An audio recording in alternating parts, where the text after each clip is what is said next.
Venezuela's economy heavily relied on its oil reserves, which were some of the largest in the world. However, as the prices for oil dropped drastically, Venezuela's economy also dropped due to the heavy reliance on it. Venezuela has been suffering from an ongoing economic and political collapse that began in the 2010s. One part of it was hyperinflation, with a peak of 130,000%, which is 1,300 times its original price.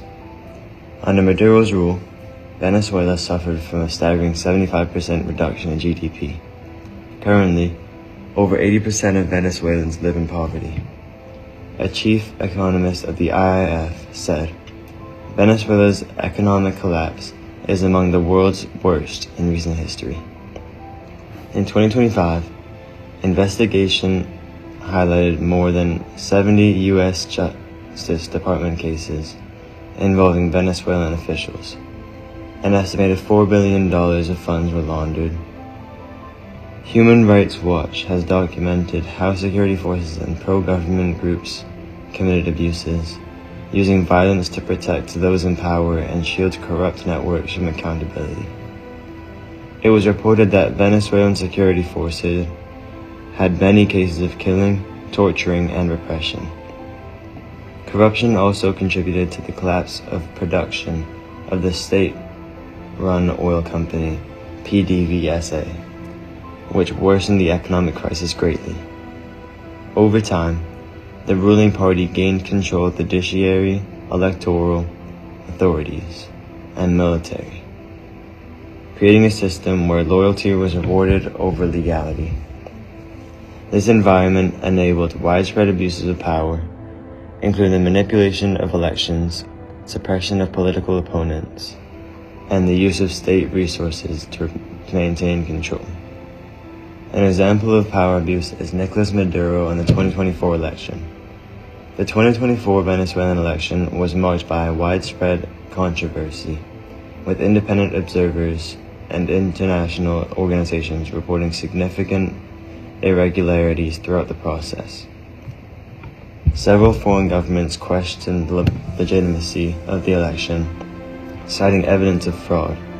For example, Brazil did not recognize Maduro's win in the election, in the belief that the other candidate, Edmundo Gonzalez, had won instead.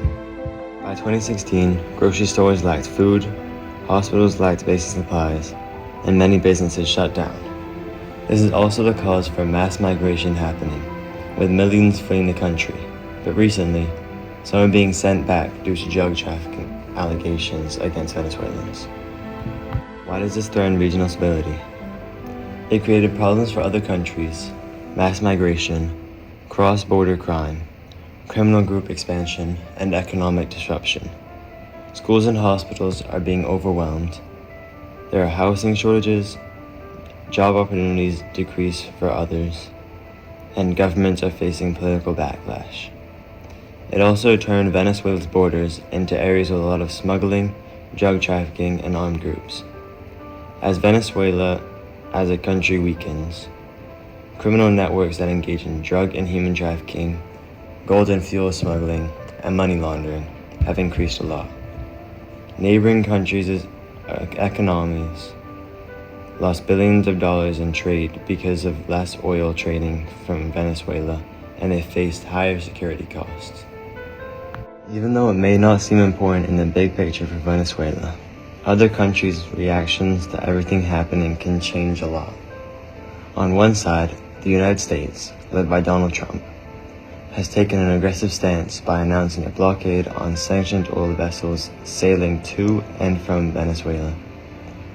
The U.S. administration justifies these actions and claims that the Nicolas Maduro regime uses oil revenue to fund drug terrorism, human trafficking, murder, and kidnapping.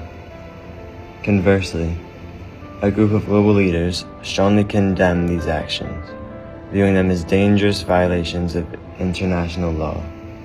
The foreign ministers of allied countries have blasted the U.S. actions, expressing deep concern.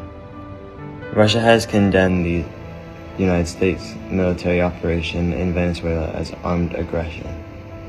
They believe that they are perpetuating the Caribbean and have attacks on vessels and extrajudicial executions, which also include acts of piracy.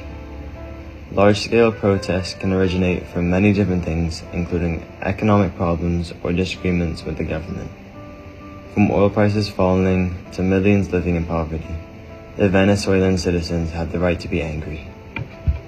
Why it's considered deadlocked by a deeply divided international community. Major powers can't agree on who the actual leader of Venezuela is. The Venezuelan electoral poll was brought forward from December 2018 to take advantage of the disarray within opposition ranks, during which some of the most promising candidates were banned from standing in jails, while many others fled the country. Despite knowing the elections were rigged in Mr. Maduro's favor and abused by the scanning of state-issued benefit cards used for food, the other presidential runner and former state governor, Mr. Henry Falcone, believed that Venezuela should have a chance to vote Maduro out of office. While various polls showed an unclear race, with Maduro leading in some, Falcone leading in others, and both tied in some, the majority of analysts concluded that Maduro would remain in power regardless of Falcone's efforts. Ultimately, Maduro claimed victory before the elections were even finished, securing 67.7% with more than 5.8 million votes, while Falcone got 21.2%, equivalent to 1.8 million votes. Venezuelan citizens knew Maduro would win the whole time and no longer felt disappointment or outrage, as they were now used to their limited political freedom. Consequently, many Venezuelans boycotted the elections due to frustrations with their living conditions and the certainty of Maduro's victory. Internal institutions can't act without consensus. In Venezuela, the struggle for governance unfolds across a fractured landscape where no institution truly acts alone. Analysts at the Atlas Institute describe a country whose political authority has been reshaped by years of internal division and external pressure, leaving state institutions weakened and dependent on competing power centers.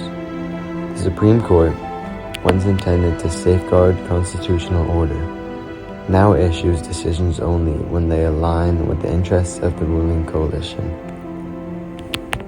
While the National Assembly has repeatedly found its authority neutralized whenever its actions diverge from executive power.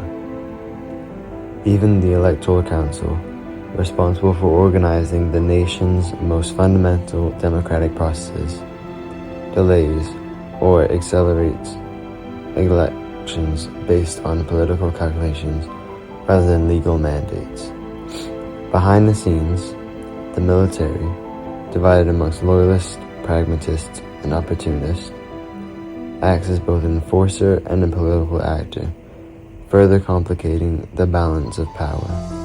According to the Atlas Institute, these overlapping factions have reconfigured political authority, creating a system where institutions cannot function without internal agreement, and where governance itself becomes a negotiation among competing interests.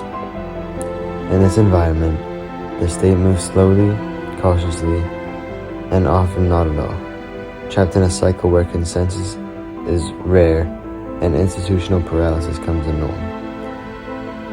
This also connects to the ideas that the Venezuelan government resists external pressure and humanitarian needs grow while political solutions stall. This matters because Venezuela's collapse is a regional shockwave instead of just a national crisis. Its economic failures cause migration, crime networks, political tension, and instability. Its political deadlock divides world powers and blocks easy solutions, keeping its citizens trapped inside this crisis. Venezuela's crisis isn't just a crisis. It's a warning of what will happen when economic failures and corruption mix.